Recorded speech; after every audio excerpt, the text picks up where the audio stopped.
नमस्कार मित्रों, धर्म मीमांसा में आप सबका स्वागत है।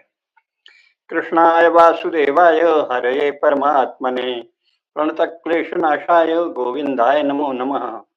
वसुदेवसुतं देवं कंसचाणूरमर्दनं देवकी परमानंदम कृष्णं वंदे जगद्गुरुम्। मित्रों, भारतीय राजनीति शास्त्र पर विचार के क्रम में हम लोगों ने अभी तक मुख्यतः बहुत ही सामान्य किस्म के, जिन्हें प्रकीर्णक अपराध कहते हैं, उन पर विचार किया। लेकिन अब जो न्याय की मुख्य प्रक्रिया है भारतीय राजनीति शास्त्रों में, उस पर थोड़ा विस्तार से चर्चा करेंगे, जिससे स्पष्ट हो जाएगा कि कितने विस्तार से, कितनी सूक्ष्मता से हमारे यहाँ न्याय शास्त्र या दंड शास्त्र का विवेचन हुआ है, व्यवहार शास्त्र का निर्धारण हुआ है, और इसीलिए न्याय की कितनी शानदार प्रक्रिया रही। हमारे न्याय के कौन कौन से, यानी न्याय के स्वरूप को कैसे वर्णन करें, इस पर कई प्रकार से कहा है ना। व्यवहार कहते हैं न्याय को, जैसा हमने कहा ना, चूंकि न्याय क्या है? व्यवहार, सामाजिक व्यवहार की प्रतिष्ठा, सामाजिक व्यवहार में धर्म की प्रतिष्ठा, यही न्याय है। धर्म क्या है? जो शास्त्रों में प्रतिपादित है, जो ऋषियों के द्वारा कहा गया है, आप्त पुरुषों के द्वारा कहा गया है, श्रुति और स्मृति यानी वेद, उपनिषद और धर्मशास्त्रों में जो कहा गया है, और जो श्रेष्ठ परंपराएं सदाचार से संपन्न लोगों के द्वारा मान्य हैं, और प्रत्येक समाज में, जनपद में जो जो रूढ़ियां या परंपराएं चली हैं, उन सबको व्यवहार कहते हैं, है ना। और वही धर्म है। धर्म का इस विषय में, व्यवहार के विषय में धर्म का निर्णय उन्हीं के आधार पर होता है। श्रुति, स्मृति, सदाचार और क्षेत्रीय मान्यताएं या समाज की मान्यताएं, कोई श्रेणी हो, वर्ण हो, आश्रम हो, उसकी रूढ़ियां। तो इसके क्या लक्षण कहे गए हैं, उससे पता चलेगा कि कितने तरह से विचार हुआ है। तो बृहस्पति स्मृति में, कात्यायन स्मृति में, अग्नि पुराण में और नारद स्मृति में भी व्यवहार को कहा गया है कि उसके 18 मुख्य लक्षण बताए गए हैं, किसी किसी ग्रंथ में 19 हैं। वो क्या है? पहला तो व्यवहार क्या होता है? चतुष्पाद है। चतुष्पाद का क्या अर्थ हुआ कि उसमें अभियोग लगाया जाता है, फिर उसका उत्तर पक्ष, पूर्व पक्ष और उत्तर पक्ष, अभियोग और उत्तर, फिर क्रिया होती है, उसकी प्रोसेसिंग होती है, विमर्श होता है, और अंत में निर्णय होता है। कात्यायन ने इसी को कहा है अभियोग, उत्तर, प्रत्याकलित एवं क्रिया, क्रिया यानी निर्णय, है ना।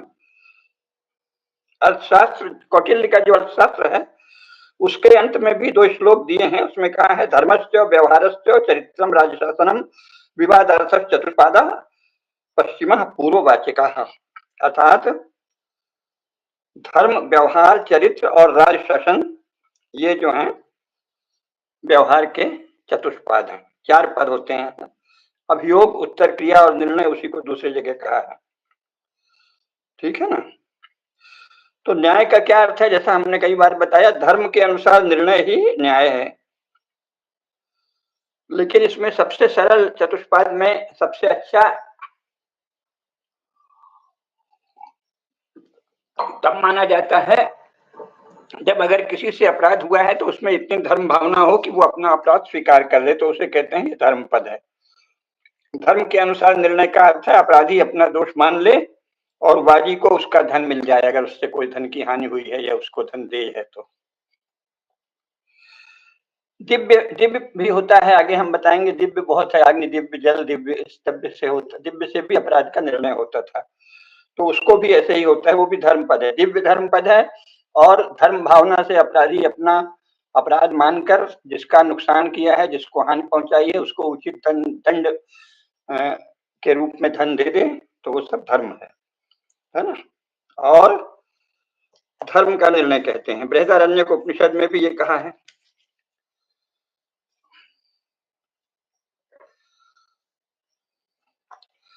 साक्षियों की आवश्यकता तब पड़ती है जब ऐसा नहीं होता या जल्दी से निर्णय नहीं होता, तो उसमें लेख प्रमाण या स्वत्व का प्रमाण, इसका कब्जा है, इस प्रमाण भी देखे जाते हैं, ये साक्ष्य हैं।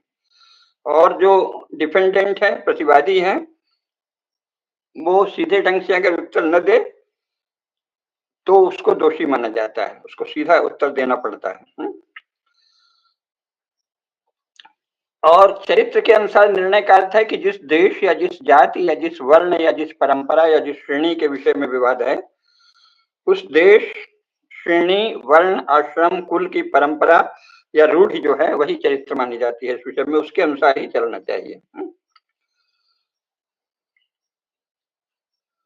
इस प्रकार धर्म, व्यवहार, चरित्र और राज शासन, इसको कौटिल्य ने भी और बृहस्पति ने भी इसके बारे में विस्तार से चर्चा की। बृहस्पति ने चरित्र के दो अर्थ किए हैं। पहला तो जो अनुमान के द्वारा निर्णय होता है, और दूसरा देश की परंपरा या रूढ़ि। ठीक है ना। तो मुख्य है रूढ़ि। व्यवहार के पक्ष में अगर कहीं कोई रूढ़ि है तो वो धर्मशास्त्रों से भिन्न भी है, लेकिन वो परंपरा चल गई है, वहां बहुत समय से मान्य है वो परंपरा, तो उसको न्याय कहा जाता था, उसी के अनुसार निर्णय होता है।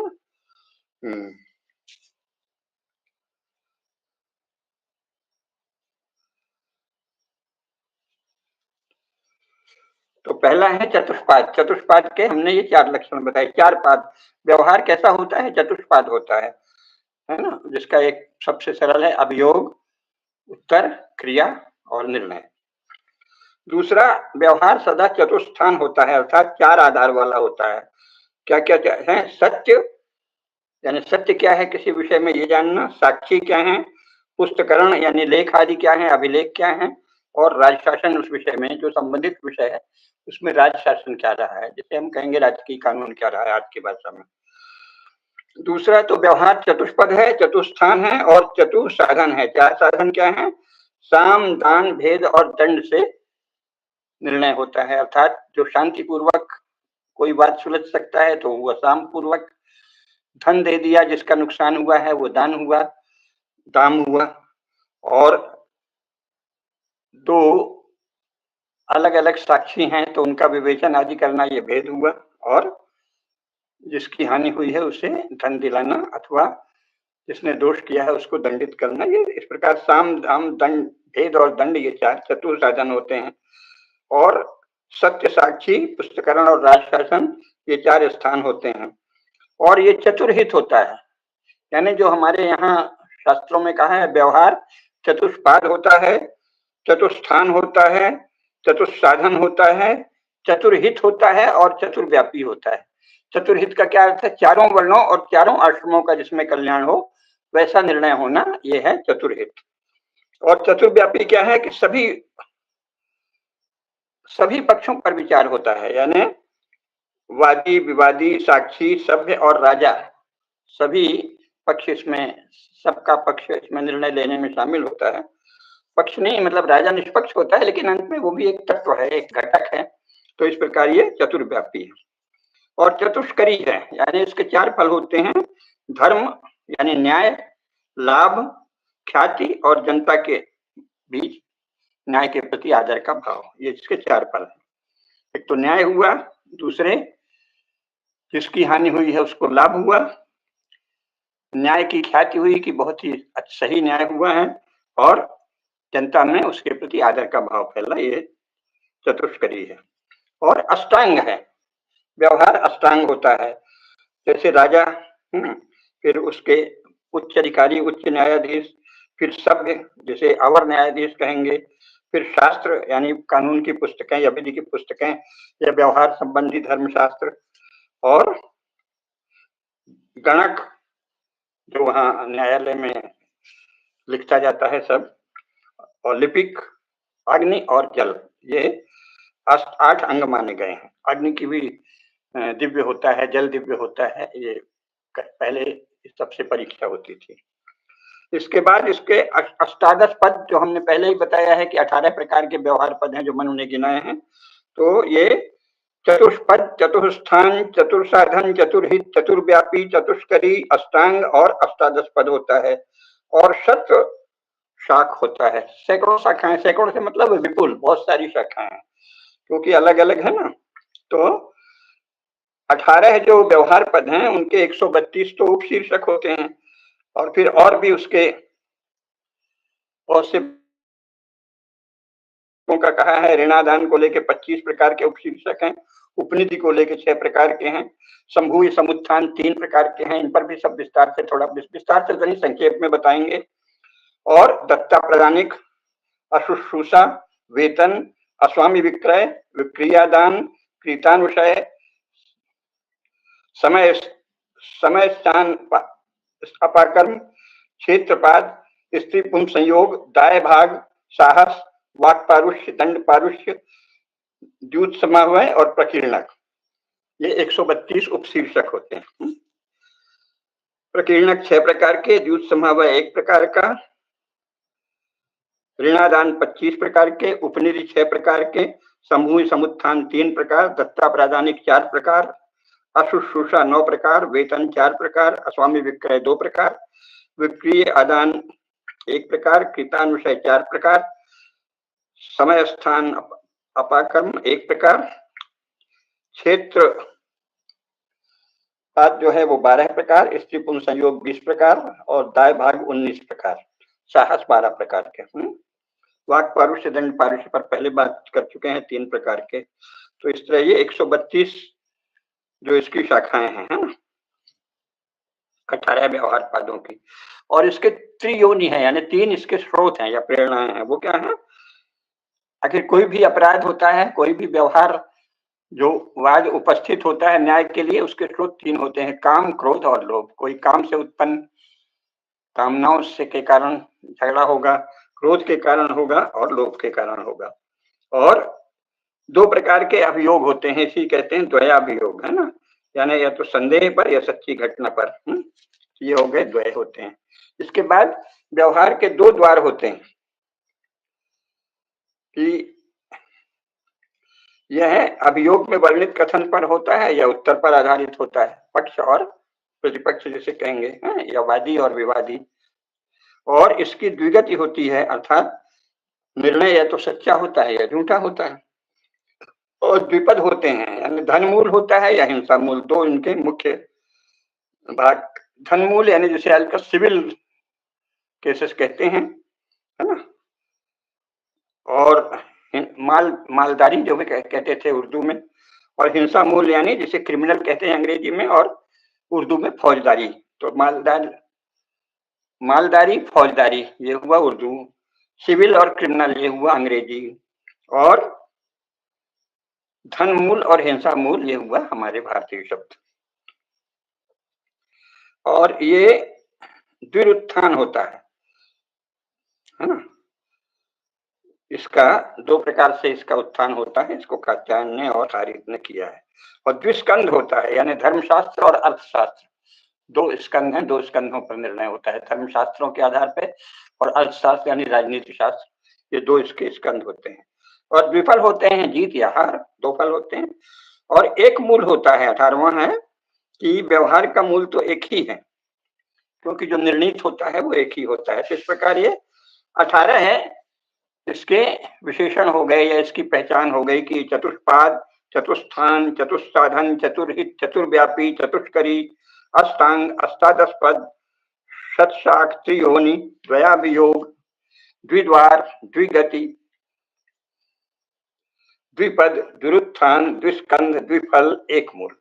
और फिर सपन और अपन एक 19वां विभाग भी कहा गया है कि यह तो जैसे कहेंगे कि धन आर्थिक दंड के साथ या बिना आर्थिक दंड के साथ कोई निर्णय होता है। तो इन सब पर बहुत ही विस्तार से हमारे यहाँ विचार किया गया है।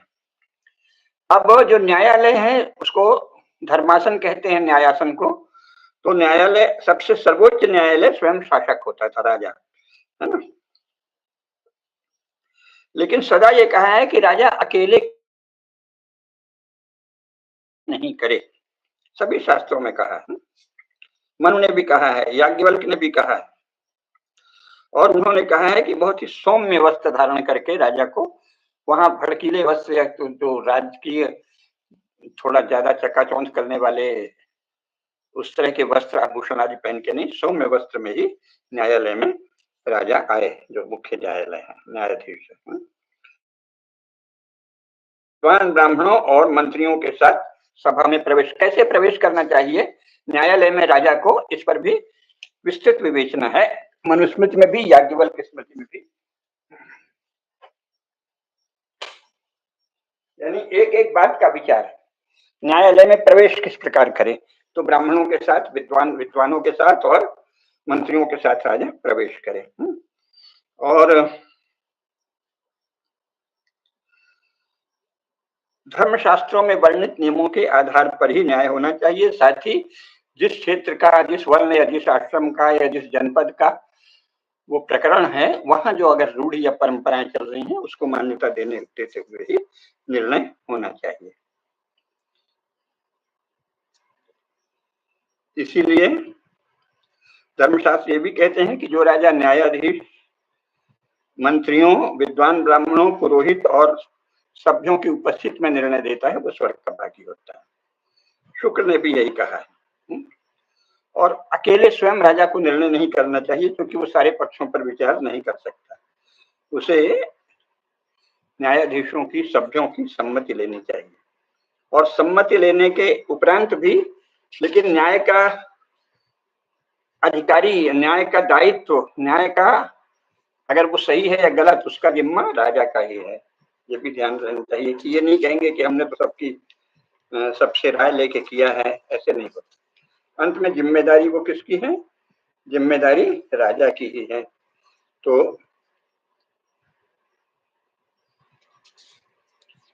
इसको भी जानना चाहिए।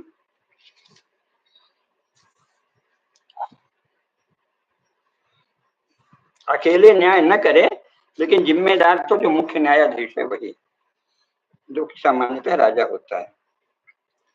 रघुवंशम में भी यही कहा है कि राजा जो है वो, जो श्रेष्ठ विद्वान उस समय बुलाए जाते हैं, वो अतिथि होते हैं, उनके साथ मिलकर निर्णय करता है। पितामह स्मृति है, पितामह स्मृति का कथन है कि राजा या जो मुख्य न्यायाधीश है वो कितना भी कानून का जानकार हो, परंतु उसे अकेले निर्णय नहीं करना चाहिए। शुक्र ने भी यही कहा है। शुक्र नीति का कहना है कि राजा, न्यायाधीश या सभ्यों को एकांत में विचार नहीं करना चाहिए, जनता के सामने सम्मुख सब विचार करना चाहिए। क्यों? क्योंकि पक्षपात हो सकता है, और पक्षपात के 5 कारण हो सकते हैं। राग या क्रोध हो सकता है, लोभ हो सकता है, भय हो सकता है, द्वेष होता है, या एकांत में आपने कहीं साक्षियों को सुना और आप उससे प्रभावित हो सकते हैं। तो ये 5 प्रकार से पक्षपात का भय है। इसलिए एकांत में नहीं, सबके सामने और अकेले नहीं, सबकी सम्मति से निर्णय हो। तो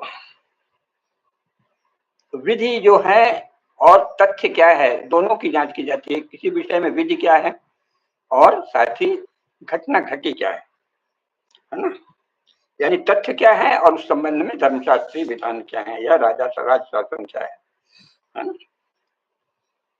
तो ये भी कहा है कि भाई तथ्य के लिए कोई नियम तो नहीं बनाए जा सकते, इसको बहुत तरह से तथ्यों को जांचना पड़ता है।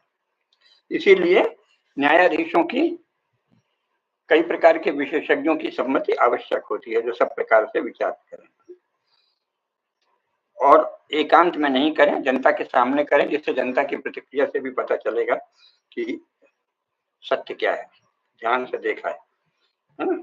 और अगर किसी विषय में सर्वसम्मति से निर्णय नहीं हो तो बहुमत से लिया जाए, और अगर बराबर बराबर का विवाद हो जाए तो राजा का निर्णय अंतिम होगा।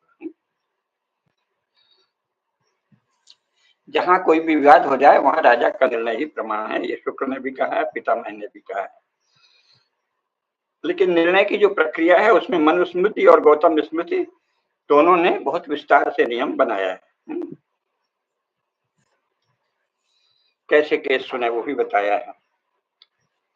और ये भी कहा है कि जो मुख्य न्यायाधीश हैं वो तो धर्माध्यक्ष कहलाएगा।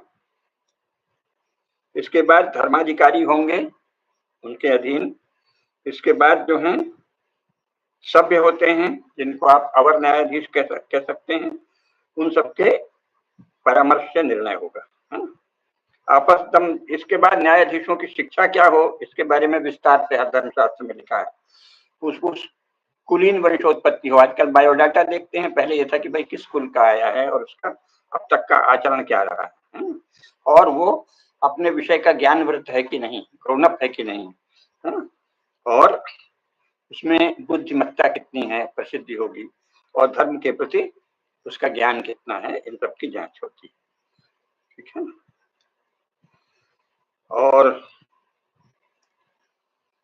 18 जो व्यवहार पद हैं उनके 8000 उपभेद नारद ने गिनाए हैं, इसलिए अकेले निर्णय नहीं करना चाहिए।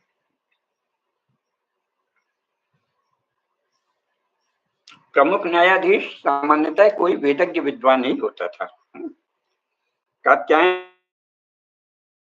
ने ये कहा है कि अगर कोई विद्वान ब्राह्मण न मिले तो प्रमुख न्यायाधीश के पद पर धर्मशास्त्रों में पारंगत कोई क्षत्रिय या वैश्य भी नियुक्त हो सकता है, लेकिन क्योंकि जिन्हें परिचर्या कर्म में लगे हुए लोगों को वेदों का ज्ञान नहीं होता, इसलिए उनको नहीं रखे, अन्यथा अनिष्ट होगा। और कम से कम 3 सभ्य होने चाहिए, जिन्हें प्यूनी जज कहते हैं अंग्रेजी में, सभ्य, उनकी नियुक्ति करनी चाहिए। प्रमुख न्यायाधीश का सहयोग करने के लिए 3 प्यूनी जज हों। कौटिल्य ने लिखा है कि धर्मस्थी कहा है कचहरियों को, धर्मस्थी में धर्मस्थ नामक 3 न्यायाधीशों की नियुक्ति धर्माध्यक्ष करते हैं, और न्यायालय के भीतर उन्हें अमात्य की शक्ति, मंत्री की शक्ति प्राप्त है। ये भी बताया है कि ये कचहरियां अलग अलग प्रांतों में लगे, राज्य अगर बहुत बड़ा है तो अलग अलग प्रांतों में लगे, और ग्रामों के समूह में, कितने ग्रामों के समूह में एक कचहरी हो, एक न्यायालय हो, ये भी बताया है। 400 ग्रामों के समूह में और प्रांतों के लिए अलग अलग न्यायालय स्थापित होने चाहिए। फिर ये भी कहा है कि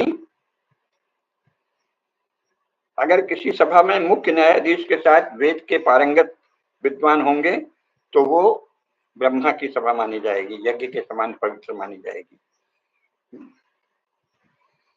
सभ्यों के गुणशील भी बताए हैं सभी धर्मशास्त्रों में। सभ्यों का गुणशील यह है कि वो वेदज्ञ हों, धर्मशास्त्र में पारंगत हों, सत्यवादी हों, मित्र और अमित्र के प्रति पक्षपात से रहित हों, स्थिर हों, और कर्तव्यनिष्ठ हों, बुद्धिमान हों, वंश परंपरा से उन्नत हों, और अर्थशास्त्र यानी राजनीति शास्त्र में पारंगत हों। राजा और सभ्य दोनों पक्षपात रहित हों, इस पर सभी धर्मशास्त्रों ने लगातार बल दिया है।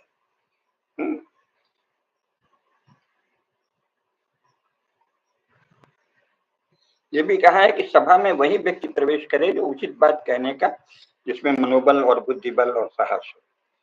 ठीक है, अन्यथा नहीं जाना चाहिए। मुख्य न्यायाधीश तथा सभ्य लोग मुकदमा चलते समय मुकदमे बाजों से यानी मुकदमा के पक्षों से किसी भी प्रकार की बातचीत सीधे नहीं कर सकते, ये भी कहा है। तो ये जो चला है ना कि कोई प्रभावशाली व्यक्ति आए, अभी राहुल गांधी गए थे तो हमारे एक जज महोदय जो है उन्होंने उनके साथ सेल्फी ही ले ली। धर्मशास्त्रों के अनुसार ये बहुत बड़ा अपराध है। मुख्य न्यायाधीश और सभ्य लोग भी जिसमें वाद दायर किया है अथवा जो उसका उत्तर दे रहा है, मुकदमा चलते समय उनसे किसी प्रकार की बातचीत सीधे नहीं कर सकते, अन्यथा वो दंड के भागी होंगे। कौटिल्य ने तो ये तक कहा है कि अगर कोई धर्मस्थ यानी न्यायाधीश, मुख्य न्यायाधीश के अतिरिक्त, मुख्य न्यायाधीश तो कभी ऐसा करता ही नहीं, अगर कोई न्यायाधीश या सभ्य लोग ऐसा कर लें तो उनको जुर्माना भी हो और उनको प्रहार भी किया जाए, कुछ दंड प्रहार किया जाए या क्या किया जाए। ये कहा है कि शारीरिक प्रहार किया जाए, उनको दंडित किया जाए क्योंकि उन्होंने बात क्यों कर ली किसी से। तो हमारे जज साहब ने जिन्होंने राहुल के साथ सेल्फी खींची है, अगर धर्मशास्त्रों का पालन होता तो उनको दंडित किया जाता, जुर्माना भी दिया जाता और थोड़ा कोड़ा बोड़ा या कुछ मारा जाता।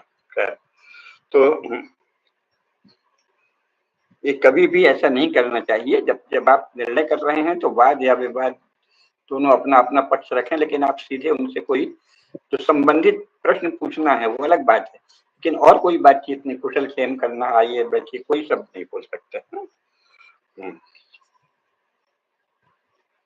और अनुचित न्याय करने वाले को कहा गया है कि उसे पाप पड़ता है, नरकगामी होता है। इसलिए धर्म की भावना से भी सदा न्यायाधीश न्याय ही करते थे।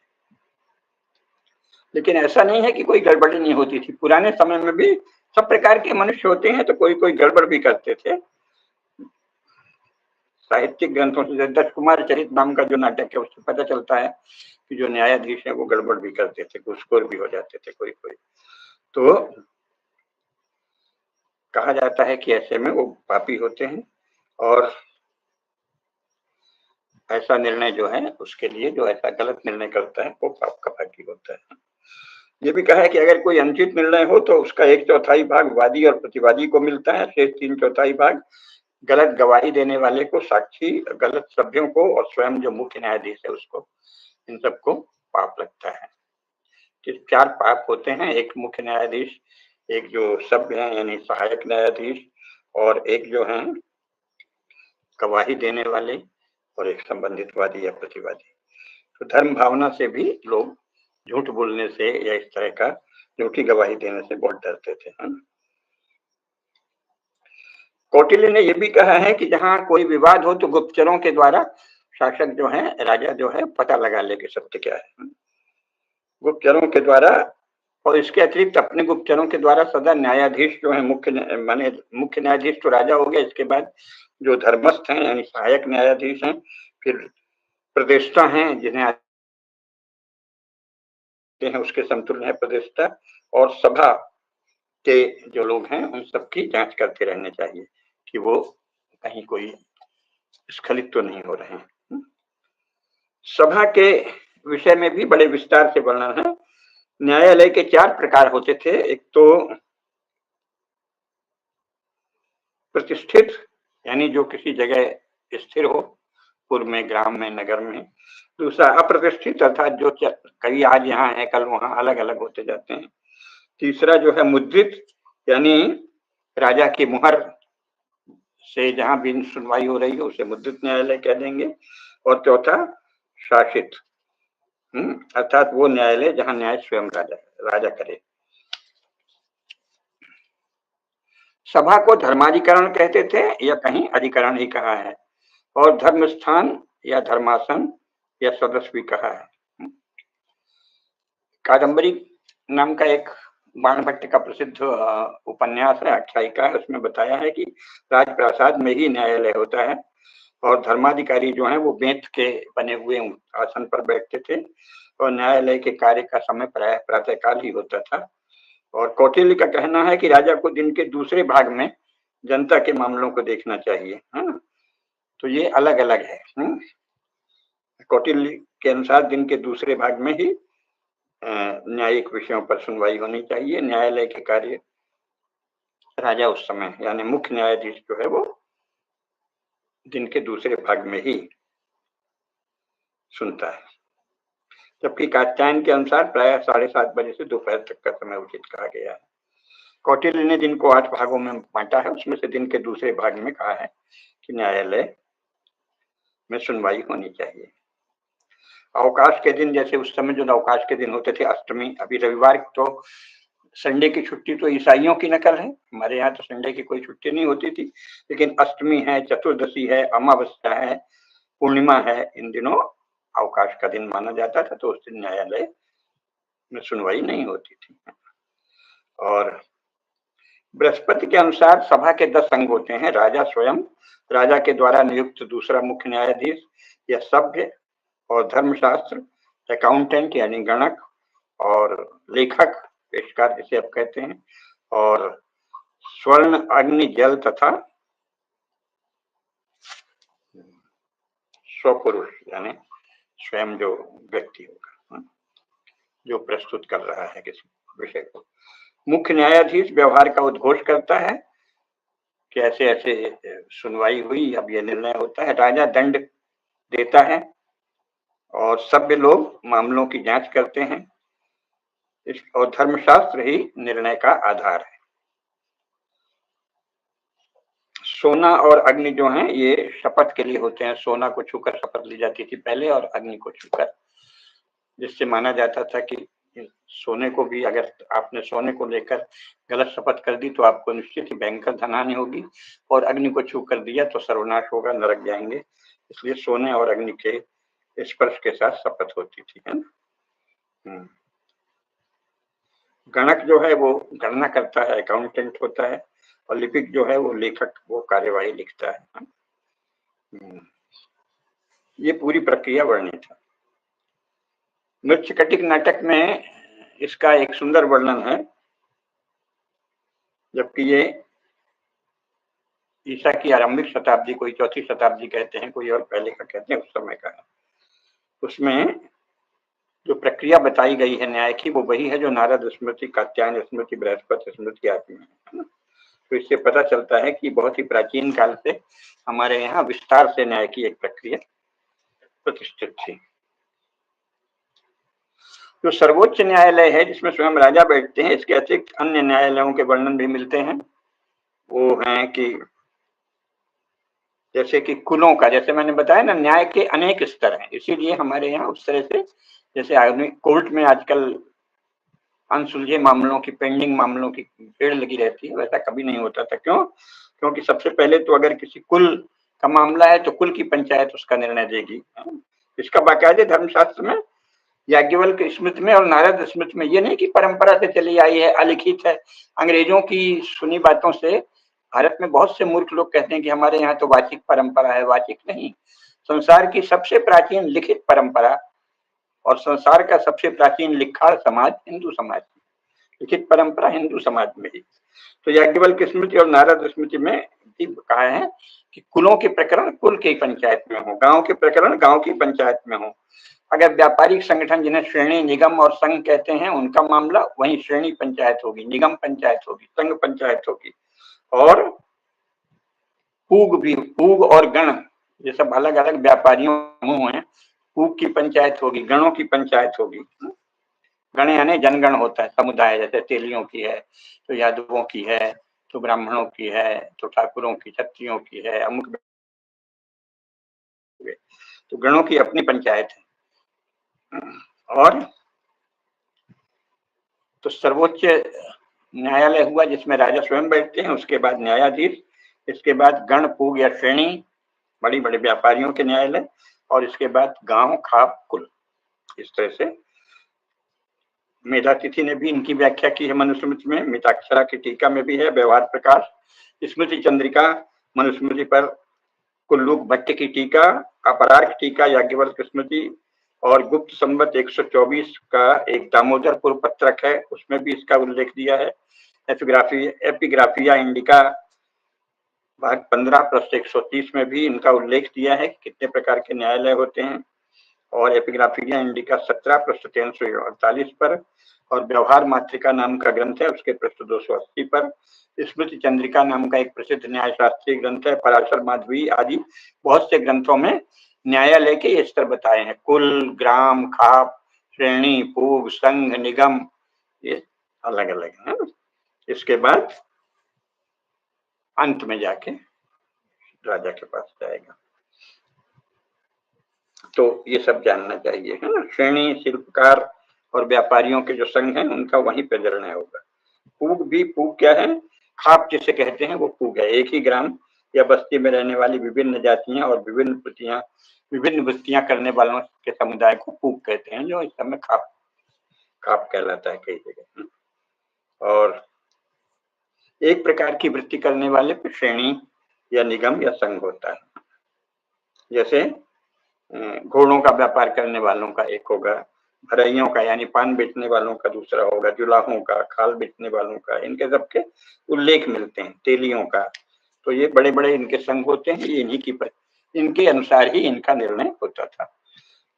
और अंतिम न्याय जो है वो राजा के द्वारा होता था, और उसके द्वारा जो नियुक्त दूसरे उसके अधीनस्थ न्यायाधीश हैं, पहले वो भी सुन लेते थे। अगर कहीं कुल में, गांव में, खाप में, श्रेणी में, निगम में, संघ में, पूग में, खाप कहीं निर्णय नहीं हुआ है तो फिर न्यायाधीशों के यहाँ होता था, और फिर अंत में मुख्य न्यायाधीश यानी शासन के यहाँ। बृहस्पति ने तो कहा है कि अधिकांश मामलों का फैसला कुल, श्रेणी एवं गण ही कर सकते हैं। केवल साहस का अगर कोई प्रश्न है, साहस का आगे बताएंगे किस कहते हैं, उसका निर्णय उच्च न्यायालय ही करता है। पिता मैंने भी कहा है कि 3 प्रकार के न्यायालय हैं, एक मुख्य न्यायाधीश, स्वयं राजा का न्यायालय, और बाकी कुल, वर्ण और खाप, श्रेणी आदि के न्यायालय। पर ये सर्वसम्मति है, सारे मनुस्मृति, याज्ञवल्क्य स्मृति, हरित स्मृति, नारद, अंगिरा, बृहस्पति, शुक्र, कात्यायन आदि सबकी कि राजा शास्त्रों के अनुसार ही निर्णय कर सकते हैं। इसीलिए उसे सभी वर्णों, सभी आश्रमों और जो वर्ण से पतित जातियां हों उनका भी विचार करना पड़ता है कि उनकी जाति में क्या है। ये नहीं है कि सब किसी न किसी में आई गए। अगर किसी ने उसको अपने वर्ण से निकाल दिया गया है, जातिच्युत हो गया है, तो भी उसके यहाँ उसकी भी एक बिरादरी हो गई। तो ऐसी हीन जातियां 18 प्रकार की उन्होंने गिनाई हैं, उनके कर्तव्यों और उनके परंपराओं का भी ध्यान देना पड़ता था कि भाई वो हैं तो समाज में उनकी प्रतिष्ठा कम हो गई है, लेकिन उनके यहाँ जो रूढ़ चल गई है। जैसे मैं जब छोटा था तो हमारे यहाँ ये जबलपुर में हम थे, तो वहाँ ये बहुत सामान्य बात थी, रोज सुनते थे जबलपुर में जो श्रमिक लोग थे उनमें से ज्यादातर वो थे जिन्हें अनुसूचित जाति के लोग कहा जाता था। आए दिन मिलता था कि वो फलानी जो उसकी पत्नी है वो दूसरे के यहाँ जाके बैठ गई है, बोले वो भोज भात दे देगा बस। तो वो मान्य होता था कि वो जाके अपनी इच्छा से, उसने सोचा ये हमको मारता है, ताड़ता है, बहुत सताता है, तो वहां जाके बैठ जाता था। उसी जाति की पंचायत हो जाती थी। वो कहते थे अच्छा भाई, कोशिश करते थे जब वो कह रही नहीं भाई हमको किसी भी तरह इसके साथ नहीं रहना, तो इसके साथ रहना है दूसरे पुरुष के साथ, तो उसको भोज भात दे दो बस। वो जो पुरुष रखता था दूसरा, वो भोज भात खिला देता। ये बाकायदे तब तक विधिवत न्यायिक रूप से मान्य था। धीरे धीरे धीरे धीरे मॉडर्न ज्यूरिस्प्रूडेंस का ही सारा दायरा फैलता गया है। धर्मशास्त्रों की सारी व्यवस्था समाप्त हो गई है, लेकिन ये धर्मशास्त्रों में लिखित था इस तरह के निर्णय लेने का। तो ये सब जगह कहा है कि जिन जातियों का, जिन समूहों का, जिन समुदायों की जो परंपरा मान्य है, सर्वमान्य है उनकी जाति में, उसके अनुसार ही आपको उस जाति का निर्णय देना पड़ेगा। और जो सीधे सीधे वैसे अपराध हैं कि आपने किसी को मार डाला, ये किया, वहां वो नहीं, उस तरह का तो वो तो फिर सार्वभौम नियम जो है शासन के, उसके अनुसार होगा। तो न्याय कार्य की विधि पर भी हमारे धर्मशास्त्रों में बड़े ही विस्तार से विचार किया है कि पहले जब राजा सौम्य वस्त्र में न्यायालय में प्रवेश करेंगे तो जाके सबसे पहले देवों को और दिक्पालों को प्रणाम करेंगे, उसके उपरांत न्याय का कार्य प्रारंभ करेंगे। उसमें पहले उनके सामने वो सूचना प्राप्त होगी कि अमुक अमुक विषय उपस्थित है। अभी भी वही होता है, उस सूचना को व्यवहार पदों के अनुसार पहले किसी ने रख दिया है, क्लर्क ने वर्गीकृत कर रखा है। फिर दोनों दलों की बहस क्या हुई है वो पहले से अन्य सभ्यों आदि ने सुन रखी है। राजा उसे देखते हैं, जैसे अभी भी बड़े न्यायाधीश यही करते हैं, साक्षियों को देखते हैं, साक्ष्यों को देखते हैं और फिर निर्णय करते हैं। ये भी कहा है कि आवश्यकता पड़ने पर वादी और प्रतिवादी को बुलाया जाता है। तो वादी जब उपस्थित होता है तो वो प्रणाम करता है, तो राजा या मुख्य न्यायाधीश उससे पूछता है उसके विषय में। फिर प्रश्न होते हैं, पूरी प्रक्रिया बताइए। राजा पूछता है किस प्रकार की तुम्हें पीड़ा दी गई है, तुम्हें क्या हानि हुई है, किसने हानि की है। तो साथ में ये भी कहा है कि राजा या मुख्य न्यायाधीश उस व्यक्ति से कहें कि डरो मत, सत्य बोलो, यहाँ न्याय होगा। तुमको किसने पीड़ा दी है, तुम्हें क्या कष्ट हुआ है, तुम्हारी क्या हानि हुई है, डरो मत बोलो, ये कहते थे वही न्यायालय में, ये कहा है। तो फिर वो जो प्रत्युत्तर देता था वो अंकित कर दिया जाता था। फिर प्रत्युत्तर पर सभ्यों और विद्वानों के साथ राजा विचार करते हैं। अगर वो लगता है कि इस पर कोई विवाद हो सकता है तो उसको रख लेते हैं, नहीं तो अगर कोई यूं ही निपटाया जाता है, मामला निपटाया जा सकता है तो उसको निपटा देते हैं, है ना। आवश्यकता पड़ने पर प्रतिवादी का पक्ष पूरी तरह सुना जाता है फिर से, और ये सब पूरी प्रक्रिया लिखी हुई है। किन लोगों को, अगर आप गवाही में नाम भी बता रहे हैं तो किनको न्यायालय में नहीं बुलाया जाएगा, उसकी भी सूची दी हुई है। रोगी को नहीं बुला सकते, नाबालिग को नहीं बुला सकते, अत्यधिक वृद्ध है अर्थात 70 वर्ष से ऊपर है, हमारे जैसा जो व्यक्ति है उसको साक्षी के रूप में न्यायालय में नहीं बुलाएंगे। वो जो बोल देगा वहीं मान लिया जाएगा, कोई वहां जाके लिख जाएगा। या किसी विपत्ति पड़ी है तो वो साक्षी नहीं उपस्थित हुआ तो उसको छूट है। और धार्मिक कृत्य कर रहा है, यज्ञ हवन आदि, तो वो अगर सूचना दे देगा तो साक्षी समय पर उपस्थित नहीं हुआ तो भी उसको छूट है। और मृत्यु आदि कोई दुर्भाग्य घटित हो गया हो तब भी, या वो किसी राजकर्म में लगे हैं, या बहुत कोई नशे में चूर है तो भी कहते थे कि इस समय उसको न्यायालय में नहीं ला सकते आप, पागल है या कोई नवयुवती स्त्री है उसको न्यायालय में नहीं ला सकते। वो उच्च कुल की है, वहीं पर वो अपने घर में ही बयान दे देगी।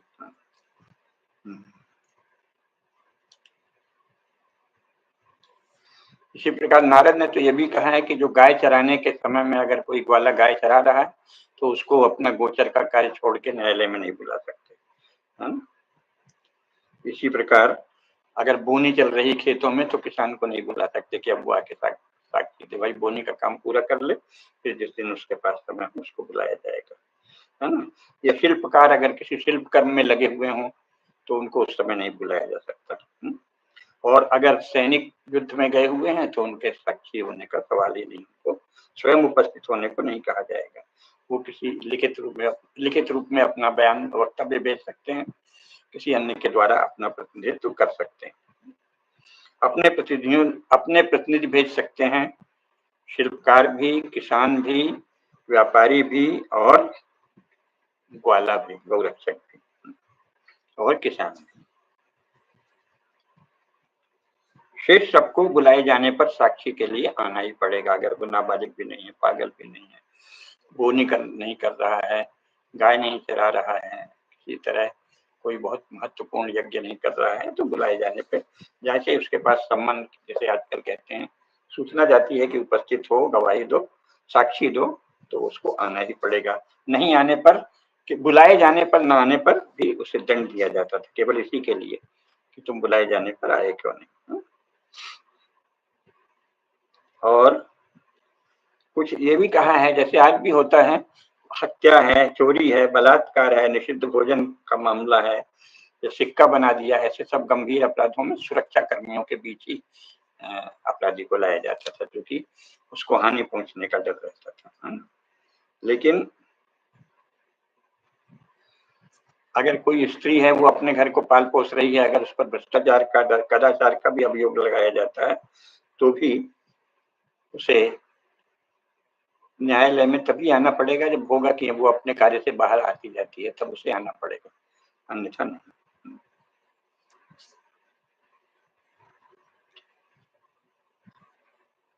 शेष लोग अगर बुलाए गए हैं और नहीं आए तो जिस संपत्ति को लेकर विवाद हो रहा है उसके अनुसार उसे दंड देना पड़ता था कि इस संपत्ति के विवाद में आपके नहीं आने से इतनी हानि हुई, तो उस व्यक्ति को दंड लगता था जो साक्षी के लिए नहीं आया।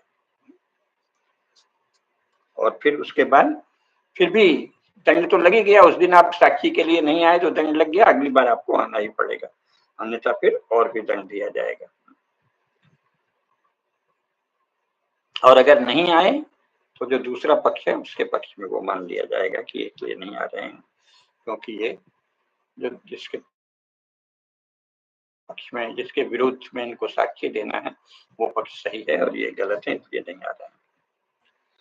अब प्राचीन भारत में वकील जैसी कोई चीज होती थी या नहीं, ये प्रश्न अवश्य उठेगा। तो जितना विवरण मिलता है ऐसा लगता नहीं है कि कोई भी वकील होता था। वकील हमारे यहाँ न्यायिक प्रक्रिया में नहीं होते थे, लेकिन जैसा बताया, कोई समस्या आ जाए, कुछ आप व्यापार के लिए गए हैं, यज्ञ कर रहे हैं, बोनी कर रहे हैं, गाय चरा रहे हैं, तो आपका प्रतिनिधि जा सकता है, उसको वकील तो नहीं कहेंगे, है ना।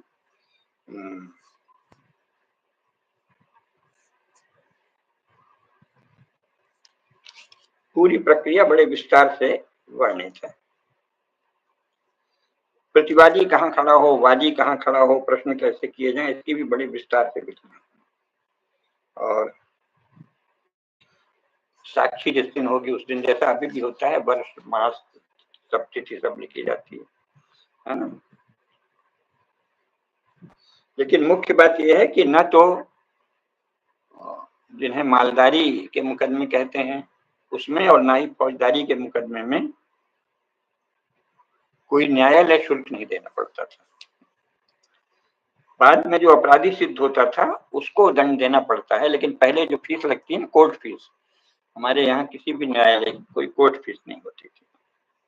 तो इस समय तो जबरदस्त कोर्ट फीस है, कोर्ट फीस, कोर्ट फीस नाम की कोई चीज भारत की न्यायिक प्रक्रिया में कभी नहीं थी। निर्णय के उपरांत जो जिस व्यक्ति को अर्थदंड लगेगा उस अर्थदंड में से कुछ धन न्यायालय के लिए भी देना पड़ता है। उसे आप न्यायालय शुल्क चाहें तो कह लें, लेकिन उस रूप में न्यायालय शुल्क या कोर्ट फीस जैसे अभी लगती है ऐसी कोई चीज नहीं थी। मनु ने भी इस विषय में विस्तार से नियम दिए हैं, याज्ञवल्क्य ने भी और कौटिल्य ने भी। ये ध्यान रहे कि आजकल तो कोर्ट फीस इतनी अधिक है कि सामान्यतः लोग हिम्मत ही नहीं करते, और इसके बाद कोर्ट की प्रोसीडिंग में निर्णय में इतना समय लगता है कि अधिकांश लोग निराश हो जाते हैं। भाषण नारेबाजी चलती है कि justice delayed is justice denied. बहुत देर से निर्णय हो तो वो निर्णय न्याय, बहुत देर से न्याय हो तो वो न्याय नहीं अन्याय है। लेकिन ऐसा है नहीं, हमारे यहाँ तो भयंकर विलंब होता है और भयंकर कोर्ट फीस लगती है। लेकिन भारतीय राजनीति शास्त्र के अनुसार जो न्यायालय होते थे उनमें कोई कोर्ट फीस नहीं लगती थी, है ना।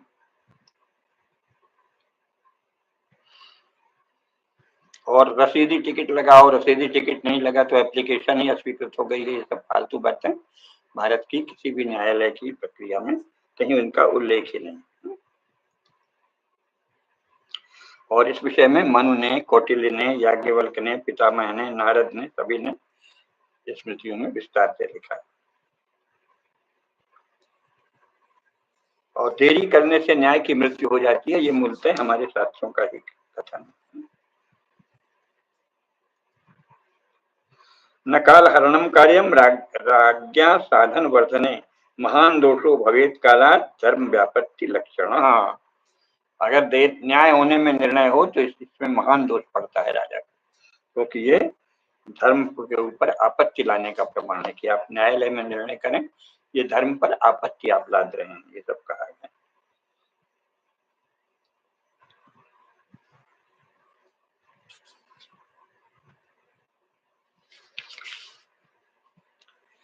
प्रमाण पत्र आदि पहले भी होते थे। प्रमाण पत्र कई प्रकार के होते थे।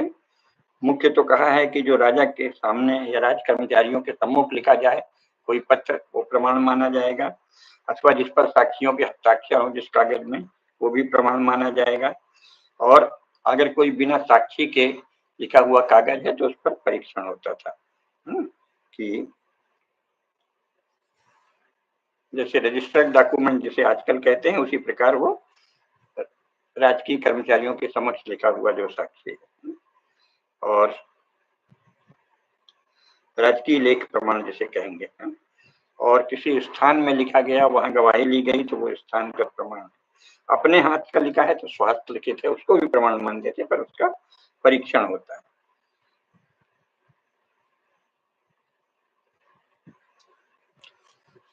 आपने अपने हाथ से भी लिखा है, लेकिन दूसरे का साक्ष्य उसमें होना आवश्यक है, तभी वो माना जाएगा। और राजकीय लेख प्रमाण जो है वो एक तो शासन के द्वारा होते हैं, दूसरे अगर किसी मुकदमे में निर्णय हुआ तो उसको जयपत्र कहते थे, यानी न्यायिक निर्णय, मुकदमे का फैसला। और प्रसाद पत्र यानी बहादुरी पर या कोई अच्छा कार्य करने पर जो राजा के प्रसाद पूर्वक कोई प्रशंसा पत्र दिया जाए, वो भी एक राजकीय लेखी माना जाएगा, पुरस्कार मिलता है तो सब लेख प्रमाण। सार ये है कि इन विषयों में बहुत ही विस्तार से विचार है। शासन है, जयपत्र है, आज्ञा पत्र है, प्रज्ञापना पत्र है, प्रसाद पत्र है, सबका विवरण दिया हुआ है हमारे भी धर्मशास्त्रों में। आज्ञा पत्र, परिधान, परिहार, परिहार यानी कुछ जातियों के लिए, जैसे ब्रह्मदेह गांव दे दिया, जातियों अथवा ग्रामों की मालगुजारी या कर की माफी हो गई तो उसे परिहार कहते हैं। और विशिष्ट लेख यानी वह लेख जिसके द्वारा राजा किसी विश्वास पात्र व्यक्ति की क्रियाओं या शब्दों को अपना लेता है। और प्रावृत्तिक यानी किसी होने वाली घटना की सूचना आदि देने का जो लेख हो उसे प्रावृत्तिक कहेंगे। और किसी के प्राप्त संदेश पर राजा से विचार विमर्श कर उत्तर दिया जाए तो उसे प्रतिलेख कहा जाता है। और यात्रियों के कल्याण के लिए जो आज्ञा प्रसारित होती थी उनको सर्वक्षण कहते हैं। जानपद लेख के कई प्रकार होते हैं। बृहस्पति ने और स्मृति चंद्रिका ने और व्यास स्मृति ने जानपद लेख के 8 प्रकार लिखे हैं।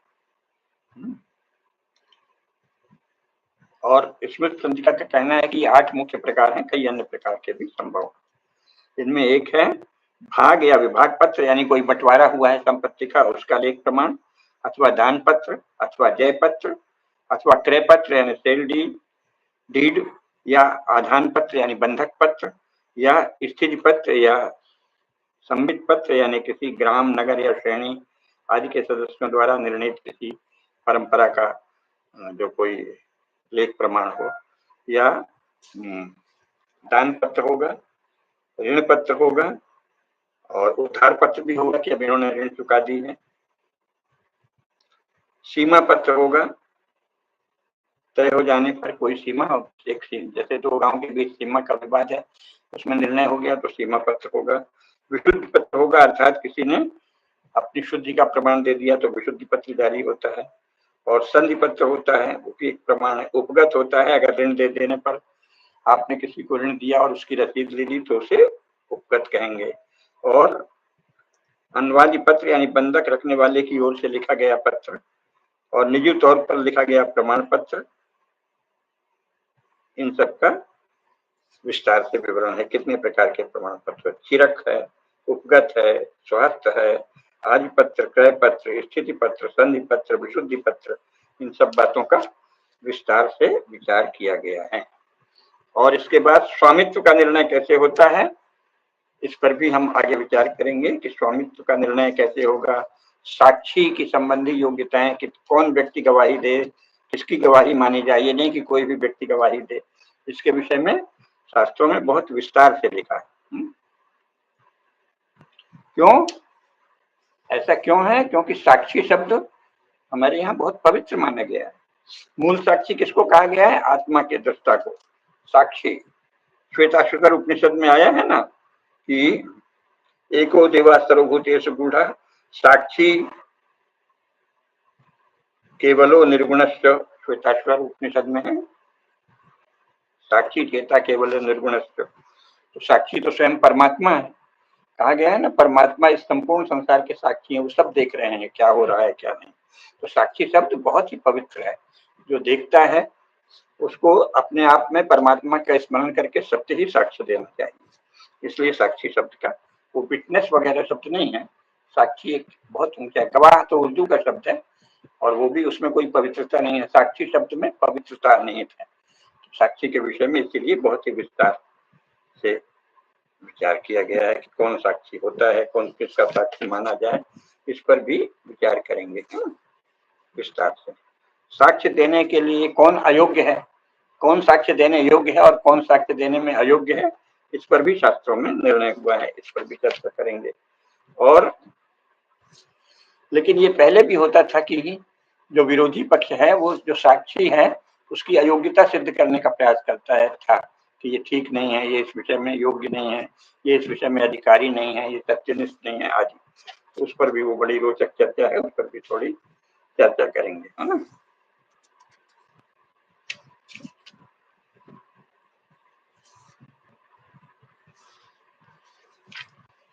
असत्य के लिए बहुत कठोर दंड हमारे धर्मशास्त्रों में है कि अगर आप झूठी गवाही दे दी या किसी विषय में झूठ बोला तो उसमें दंड बहुत हो जाता है। इसके बाद दिव्य, जैसा हमने बताया, अग्नि का दिव्य, जल का दिव्य, उनके विषय में भी संक्षेप में बताएंगे क्योंकि दिव्यों का प्रचलन बहुत अधिक था और वो न्याय का एक बहुत महत्वपूर्ण निर्णय है। शुल्क के, अच्छा, फिर अंत में निर्णय कैसे होता था जिसे सिद्धि कहते हैं, उस पर अगली बार अच्छे से विस्तार करेंगे क्योंकि व्यवहार विधि का अंतिम स्तर क्या है? क्रिया हो गई और फिर उत्तर पक्ष हो गया और फिर माने अभियोग, उत्तर पक्ष और फिर प्रोसेस यानी क्रिया और अंत में सिद्धि या निर्णय। अभियोग, उत्तर, क्रिया और निर्णय। तो निर्णय या सिद्धि अंतिम पद, चतुर्थ पद का अंतिम पद है। इस पर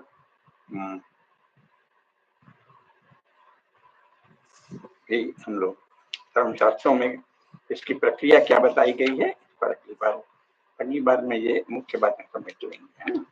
इसके बाद फिर दंड का परिणाम क्या है, ये इससे बात की वार्ता में करेंगे। किस किस दोष के लिए क्या दंड दिया जाए, और संविदा जो होती थी, करार होते थे, उनके विषय में भी क्या प्रावधान है, ऋण और ब्याज के विषय में क्या प्रावधान है, क्योंकि सब व्यवहार में सब आता है ना आपका समाज जीवन। ज्यादातर तो इन सब पर भी बात करनी होगी। रहन कैसे रखें, बंधक कैसे रखें, इन सब पर थोड़ा थोड़ा विचार करेंगे। ऋण शोधन कितना बड़ा कर्तव्य माना गया है, इसीलिए कोई किसी का ऋण पहले बाकी नहीं रखता था, क्योंकि माना जाता था कि ये बहुत ही बड़ा पाप है कि आपके ऊपर ऋण बकाया है और आप चले गए, उसका अगले जन्म में भुगतान करना होता है, कर्मफल का सिद्धांत है। तो इसीलिए हमारे यहाँ कोई भी साधारण धर्मनिष्ठ सदाचारी व्यक्ति सदा ये प्रयास करता था कि मेरे ऊपर कोई ऋण नहीं रह जाए, और अगर कोई ऋण रह जाता था तो बच्चों को, अपने पुत्र को और अन्य जो निकट के उत्तराधिकारी हैं उनको बुला के बता देता था कि फलाने का ये ऋण है, ये तुम जरूर दे देना, तभी उसकी आत्मा को शांति होती है। तो ऋण से उऋण होना अनिवार्य धर्म है, अनिवार्य कर्तव्य है। तो इस सब पर भी बात करेंगे। और फिर ये तो बहुत खरीद बिक्री के क्या नियम है, खरीद बिक्री पर अगर आप पहले हो जाए फिर आनाकानी करो तो क्या नियम है ना, इन सब पर अभी हम लोग। न्यायिक प्रक्रिया एक विशाल विषय है भारतीय राजनीति शास्त्र में, और इस पर कम से कम 4 व्याख्यान आगे और करेंगे, तब बात पूरी होगी। आज इतना ही। धर्म की जय हो, अधर्म का नाश हो, प्राणियों में सद्भावना हो, विश्व का कल्याण हो। नमः पार्वती पतये, हर हर महादेव।